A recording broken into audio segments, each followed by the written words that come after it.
Nagpatupad ulit ng panibagong taas sa pensyon ang Social Security System kaugnay sa 3-year pension reform program ng ahensya. Ang programang ito ay halos 1 taon nang pinapatakbo ng ahensya upang makatulong sa iba't ibang benepisyaryo. Si pension reform program ang yaon sa programang ini, yaon po iyan duman sa 3-year tranche period na pig-launch duman sa magpuon September 2025 hanggang September of 2027.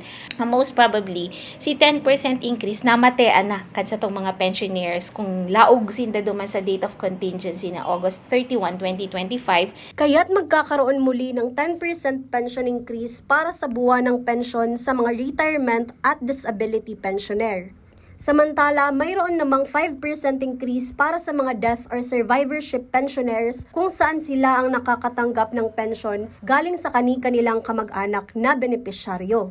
Ang nasabing pagtaas ay muling mararanasan sa buwan ng Setyembre ngayong taon. Sa makatuwid, ang mga nakakatanggap ng pensyon ay makakalikom ng halos nasa 33% para sa retirement at disability habang 16% naman sa death and survivorship pensioners bago matapos ang September 2027. Wala rin umanong naitalang contribution hike dahil sa mataas na reserve fund na naitaguyod ng ahensya upang mas mapalakas pa ang benepisyong natatanggap ng mga miyembro. Ang kagayunan po kainima yung additional na increase up to the year 2027 para naman sa contribution kang sa tong mga SSS members. Jem Garcia, CSN.